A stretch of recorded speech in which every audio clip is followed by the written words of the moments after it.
Hello, everyone, and welcome to Local Solutions Statewide Impact, a podcast brought to you by the Ohio Mayors Alliance. I'm your host, Scott Light, and we are going to jump right into this conversation, beginning with Mayor Kirsten Gale of Euclid. Mayor, welcome to you. Thank you. Welcome. Nice to meet you. Well, it's good to Great have to you. be on. Good to have you here. And Mayor David Scheffler from Lancaster. Mayor, it's good to see you again. Good morning, Scott. Yes, likewise. Today's discussion is centered on, dollars and services and Ohioans. We are talking about the $1.5 billion that's flowing through Ohio's 30 largest cities from the American Rescue Plan, from ARP funding. So that's an acronym you will hear several times as we continue throughout this conversation. We're talking about how this money is impacting cities and the efforts to recover from the downturn brought on by the pandemic. Mayor Gale, why don't we start with you? Talk about what cities like Euclid, what are you dealing with right now in terms of this downturn, what has happened to the economy there? And then also, let me layer that with this. Where would Euclid be without these ARP dollars? Euclid has struggled over the last decade really because of the disinvestment. So, and then the pandemic came along and, definitely added to that. We have certainly the needs. We've seen increased crime. We've seen huge infrastructure needs. We've seen a need for improved housing. And really, we've been working very hard for the last several years to improve the quality of life in the community. So really focusing on some of the assets that we have here in Euclid. So the rescue funds really come at a great time. We look forward to using them really to strengthen our community, really to bring it back to what it can be, what it once was, and that's a great community for people to live, work, and visit. Mayor Scheffler, to you, the city of Lancaster was able to put American Rescue Plan dollars to use right away. Tell us about that. We're giving about $1.3 million to our departments to replace lost revenue during COVID. We've allocated $1 million toward assisting small businesses and not-for-profits in conjunction, by the way, with Fairfield County, who have set aside a sum of money for the same thing. And we are working with them to help city and county-wide small businesses and not-for-profits. But the majority of our funds, a little over $10 million, is going toward water infrastructure. And a Google data center is a big user of water. So we needed to upgrade our capacity and our underground infrastructure. And we're able to put that to use right away. We have a new water plant under development, under design. About $2 million is the fee for that design. We have already installed a water main over to the site of Google, which we received a $900,000 grant from the state to pay for that. But it's going to allow us not only to serve Google, but to upgrade the water quality to all of our citizens of Lancaster. Mayor Scheffler, pick up on a couple things that you mentioned there, because I've got a report in my hand from the Ohio Mayors Alliance. And it's online, by the way, for our listeners. You can read it. You can download it anytime. It's on the OMA website right now.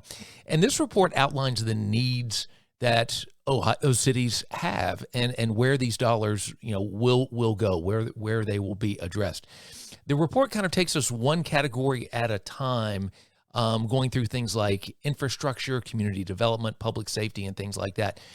Mayor, you mentioned that for Lancaster in lost revenue, it was $1.3 million. As COVID, I guess, increased and restrictions were implemented, businesses closed, people stayed home, people weren't working.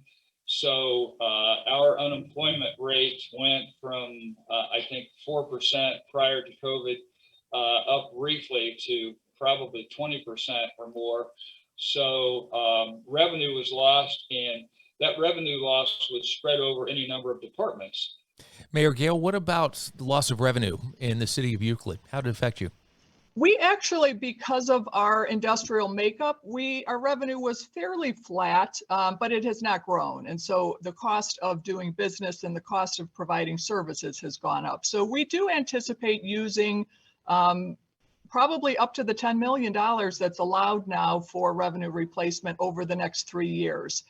We're just in the process right now of putting our budget together, and we would not present the budget that we have if we couldn't use revenue replacement. So, but what it's allowed us to do is keep our safety forces at a peak level to actually increase the number of police officers, increase the number of firefighters. We've added additional staff so that we can provide the essential and really vital services to our community. Mayor Gale, would the city have had to take firefighters and police officers off the street?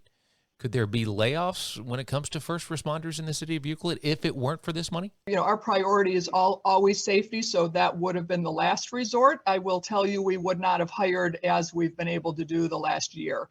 Well, we were in kind of a unique situation because our financial well-being was not good prior to pandemic. We'd not had a city income tax increase for a number of years, and of course, expenses have gone up. So through attrition and retirements, our firefighting staff and police staff were down from a staffing level of 72, which is our ideal, down into the 50s for both of them.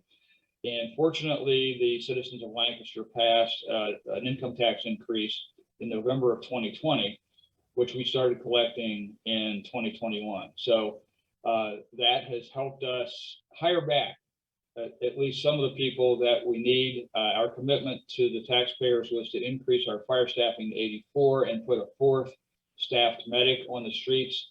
We have been able to hire back up to the mid 70s in firefighters. Police, we've not made any progress on. We're still around 60 with the, situation with policing and defund the police and the morale issues that has caused in cities all over the place. It's tough to hire policemen right now. I mentioned that OMA report that's online right now. There's some big dollars flowing through our state. We're talking $59 million for worker support, $89 million allocated for Ohio infrastructure, public safety. We've talked about that, another $192 million. But here is a big chunk in community development, housing, social services, things like that. Ohio's getting some $318 million in ARP money. In addition to the ARPA funds, we've been able to get rescue funds through other sources. So we are a block grant entitlement community. And early on, the CARES dollars that came to the city, we had a special block grant CARES dollar allocation. With this other round, we're getting through our home consortium, home funds, to help with housing instability. You know, these are separate allocations from our American Rescue Plan funds, and they really are to help people be secure in their home. And when we're talking about building strong communities, we are getting about 800,000 recently, strictly for home stability. So to help people with rental assistance, to help people with utility assistance so that they can stay in their home if they've been impacted, particularly through the pandemic. Yes, like Mayor Gale, we are an entitlement city, so we did get an additional $700,000 through the CDBG program in addition to our regular allocation, which is going towards home and home security for that segment of the population that needs that.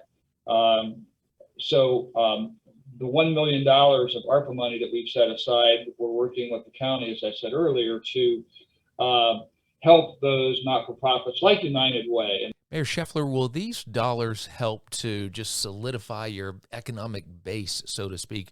Will these dollars help 5 and 10 years down the road, or are they more for short-term needs? Well, ideally, most of this money will be invested in long-term projects, water, housing, et cetera. But certainly some of it will go to near-term needs for unemployed, underemployed, homeless, et cetera, to help that segment of the population. This is one-time funding, but we want to make sure the impact lasts longer.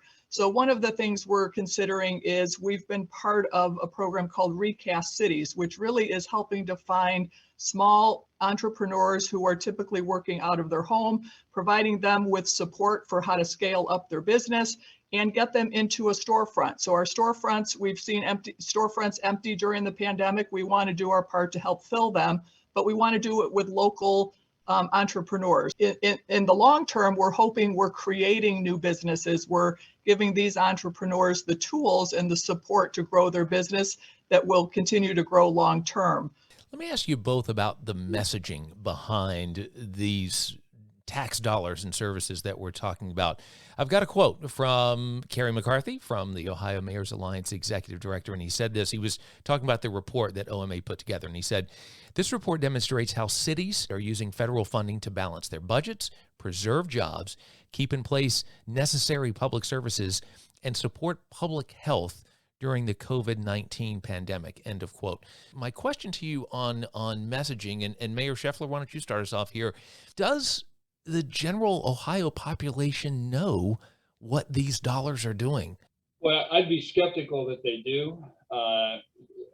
Most of the publicity that comes out about these dollars is on a higher level, and I don't know how it filters down to the general population. They may read that certain not-for-profits got grants or got money, but I don't know that they can connect the dots, in other words, to see it came from the federal government or where it came from. Unfortunately, there are some that see these things as big handouts to cities and townships, and therefore we don't need other sources of revenue. I know the legislature is talking about cutting the gas tax, at least temporarily. That's bad news for cities because that's the money we use to maintain and pave streets, and our general fund dollars don't go to that. So if we lose those funds and have to use our general fund money for that function, then somebody's going to suffer somewhere. It just doesn't work. The math doesn't work.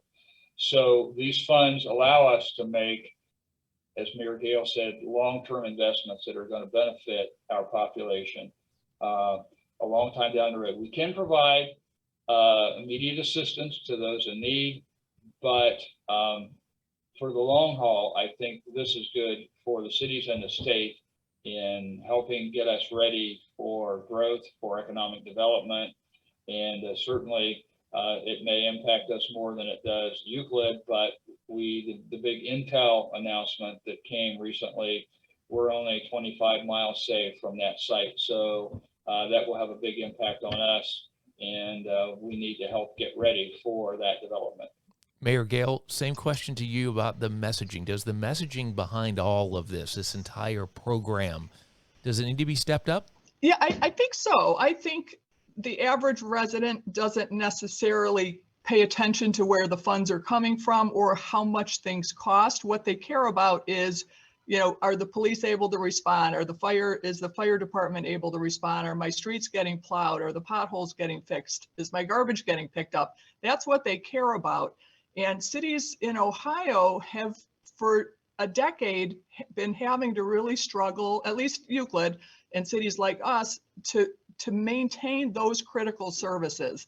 So these funds, I think when you start hearing about billions of dollars and millions of dollars, the average resident doesn't understand that. Euclid is getting $25 million. That is unprecedented money that, that's why I think we're really being very careful. We want to make sure we have something that the residents can see. But I do think we have the opportunity to really make sure people understand, and we want to be very transparent about how we're spending them. Our residents deserve that. Let's end it this way. What has it been like for both of you personally to lead respective cities in a pandemic? I come back to resiliency. Our staff continued to work through the pandemic in new ways. They had to figure out in some cases how to work remotely, in some cases how to provide online services. My approach is always focused on the assets that we have, and Euclid has a tremendous number of assets, and we have a number of projects that have been in the works and are coming together at the same time. So tremendously proud of our staff and our residents and our community partners who came together. I mean, people came together, supported each other, figured out how to get it done. I worked very much through collaboration and partnerships and, focusing on the positive. So during a pandemic, of course, that gets a little bit more tricky because, we've never experienced this, but, mayors have to get it done.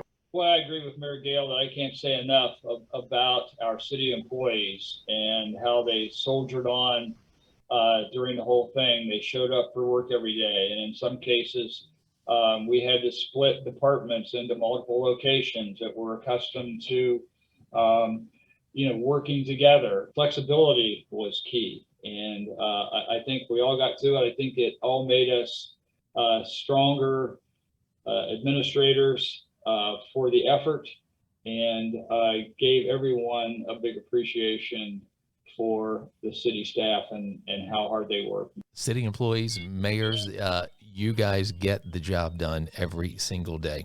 Mayor Scheffler, Mayor Gale, come back anytime. Thank you for your public service. Let's bring another voice into our conversation today from Ohio's fourth largest city.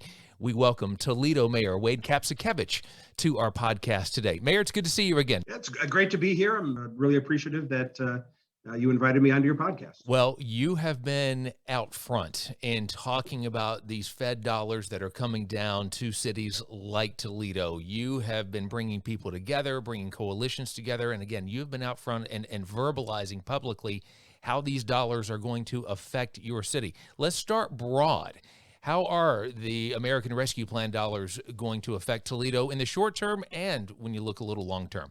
This is a once in a, not even a once in a generation. This is about a once in every 100-year sort of investment that the federal government is making in cities like Toledo. By our calculations, this is by far the biggest federal investment in Toledo since the Great Depression, the New Deal, the WPA.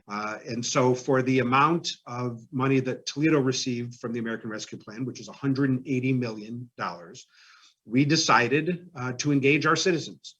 We went through a number of public meetings, I think probably 6 or 7 of them, last summer, late summer, at different high schools throughout the city. We put together a survey, a public opinion survey that thousands of Toledoans participated in. And coming out of what we learned from those public engagements, we put together a plan that City Council passed at the end of last year. It was the last council meeting of 2021. They approved what we're calling the Toledo Recovery Plan. And it does a number of things that will have both short-term and long-term benefit for our city. We're going to grow the size of our safety forces with this money. We're going to build a YMCA with this money. That might be a little out of the box based on some of my conversations with mayors around the country, but there is a neighborhood, the Warren Sherman neighborhood in the central core of Toledo that is a city, that's a part of the city that badly needs investment. And so we decided we're going to take $19 million of ARP money and build a YMCA. We're going to do demolition where it needs to happen. We're going to use this money to promote pre-K in our community. Sadly, Toledo is the only big city in Ohio that doesn't already provide universal pre-K. We're going to take some of these dollars and use that to leverage philanthropy to advance our efforts on pre-K. We think how affordable housing is something that we can achieve through ARP. We envision building 750 or so affordable housing units with ARP money. So it's a long list of things that are going to better Toledo, not just short, but also long-term. Mayor, you mentioned that $180 million that's coming to Toledo. Where would your city be without that money? We would have found a way, but I don't think we would thrive. We would be in survival mode at best. We would have to make terrible choices between which other services to cut and which to preserve. We would have to engage in financial jujitsu to provide even the basic services of city government.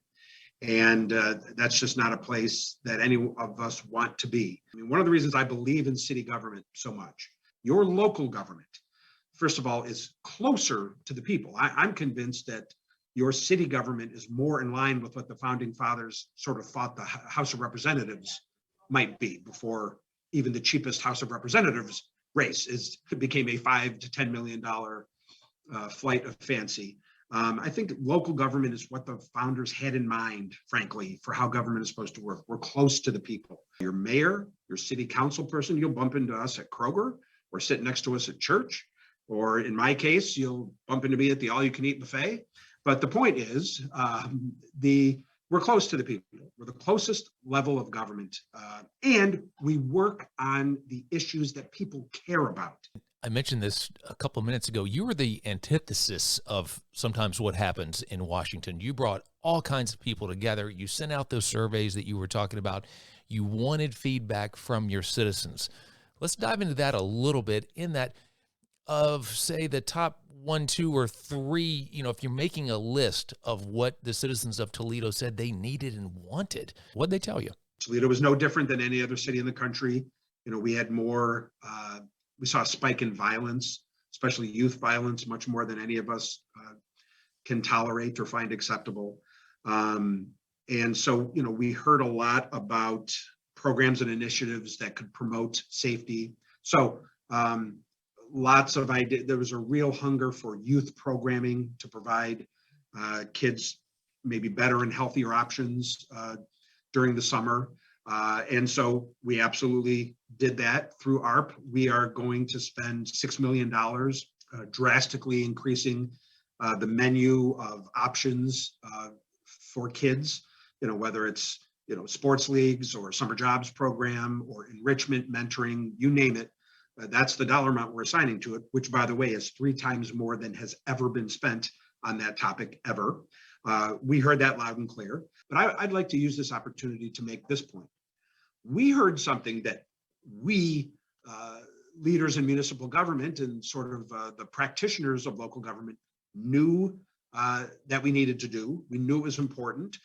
But I never expected the citizens to demand it as much as they have. Indeed, the number one thing on all of our surveys, the number one thing people wanted was to eliminate all of our old private lead service lines in our sewers. We all know what happened in Flint, what is happening in Flint. We're fortunate to not be in that situation in Toledo, and we never have been. But one of the ways to guarantee that we never will be is to make sure that those parts of Toledo, traditionally the core parts of the community where there are still private lead service lines, can be replaced. That was the number one thing we heard at these meetings, which was a surprise, but I think a healthy surprise. That's a good thing. That is that is no less than the citizens petitioning their government for a redress of grievances. I mean, it's a wonderful little, almost an essay in civics. We're going to spend $10 million on that of ARP money. And when we are done, we will have totally removed all private lead service lines in the city, all of them. We're using ARP money to clean up brownfields and to make land within the city of Toledo ready for development. I mean, that's real too. We're doing that too. That's important. The prioritization or the rank ordering or deciding which one is more important, of course, they're all important. But we really did rely on those public meetings and those surveys to try to get a sense of all of the needs we have, which ones maybe should be first. Because we focus on the issues that are so important to people, we have a megaphone that I think can get through the din of politics and can get through the noise. We have relationships with our local newspapers and local bloggers and local TV and radio stations. Many of them have a beat that requires that they cover us every day. And so we have a platform that not even a member of Congress has. Talk about messaging and narrative and whatnot. I have a perfect example for you. The phrase defund the police. Certainly a politically charged phrase. And, I understand where it came from. And I'm not even debating the merits of it. It's just it's not worth talking about, well, some cities do this. That's not the point I'm making. point I'm making is this: during the debate over whether Congress should pass this bill, which actually went back to 2020. I mean, I know it eventually passed after Biden took over, but the debate was beginning even when Trump was still president, and when there was sort of a different crew in charge in Washington. And so it's in the middle of 2020, this debate began, and actually for different reasons. That's also when the sort of defund the police politicization, I'm not pronouncing it right, the politics of that phrase became real, and for partisan political gain in the context of the presidential election, there was all kinds of people yelling and screaming about using that phrase, defund the police. So what am I trying to say here? What we as mayors tried to do, at least what I tried to do, is to seize upon that phrase at that moment, but just with a different twist, to essentially put a different emphasis on the emphasis that others. So I talked in these terms: if Congress does not pass what we now know as the American Rescue Plan, it will be defunding the police. Those who oppose ARP, those who oppose providing relief to cities like Toledo, they are the ones who are defunding the police. Because without these resources, we inevitably will have to lay off police. And by the way, also fire and trash collection and sewers and all the other stuff. But our job as local leaders, with the access to local media that we have, like I said, is to maybe, again, put the emphasis on the different syllable, as my grandpa used to say. And so to take that phrase and just to spin it a little differently in a way that I think hopefully resonates with people. Hey, you want to defund the police? You want to talk about defunding the police? Congress, the president, they're the ones threatening to defund the police if they keep playing politics with this bill. Mayor, let me wrap it up this way. 5, 10, 15, 20 years down the road, what do you want the people of Toledo to say when they look back at this time? You feel like you're making a difference. And that is how I feel now. And that is how I hope people remember this time 15 years or 20 years from now when they look back at what we did. And I want them to remember that we invested in our city, that we invested. There's so much talk about, budgets and financial policy and this and levies, and should we vote yes on this levy or no on this levy? That at the end of the day, you should care enough about your city to want to invest in it. You should, when you think of your son's education or your daughter's future, you never say to yourself, boy, I wonder how we can save a few pennies. You say, no, we'll pay whatever it takes to send Junior to a great school. The things you care about and you love, you should want to invest in them. You never penny pinch when it comes to, taking care of grandma when she's getting older. You invest in her. And that's the way I have tried to encourage citizens to think about their city. Toledo this is a place we want to invest in. And so we've done some of that, a lot of that locally. But I think this moment will be remembered as a moment where we decided to invest in ourselves, the way they did in the 30s, during the WPA and the New Deal. And you look around this town, you still see that investment on the Anthony Wayne Trail, that is a major thoroughfare, on the Anthony Wayne Bridge, that's still the iconic bridge in our city, at these buildings at the zoo, at the Metro Park system that was built during the WPA. You look, those things are still providing value, 90 years later. And it calls back a time when, darn it, we banded together and got through some adversity and invested in this place. And now look at how many generations of folks have enjoyed the zoo and enjoyed the library. That was a WPA project from 1940, all of that. And so you look forward 20 years from now, I want people to look back and say, you know what, they invested in the city, and this beautiful new YMCA that we're going to today, and swimming and, getting some healthy exercise. That happened during that time. They built that, and it's here, and it's improved this neighborhood. It's improved, our quality of life. And the investments we're going to make in parks and neighborhoods will be remembered as a time where we believed in ourselves enough that we wanted to invest in ourselves. It wasn't the endless tit for tat about how to save an extra penny or whether that penny should be spent here or there in that account. Who cares? People invest in things they love. And that's been my philosophy. And I want people to look back 20 years from now and remember this moment in Toledo is when, yet again, we decided that we believe in ourselves so much that we invested in ourselves. Mayor, it's good to have you on the Ohio Mayor's Alliance podcast. Come back anytime, okay? Okay, love to. Thank you so much for having me. That report from the Ohio Mayor's Alliance that I've mentioned a couple of times here, how the American Rescue Plan is supporting economic recovery in Ohio cities, that report is on our website right now. Check it out, because the more we know, the more we can all engage. Like the mayor said, the more we can all engage in these very important issues. Thanks to all of you, our listeners, and thanks to the Ohio Mayor's Alliance for providing this conversation. Until next time, this is Local Solutions, Statewide Impact.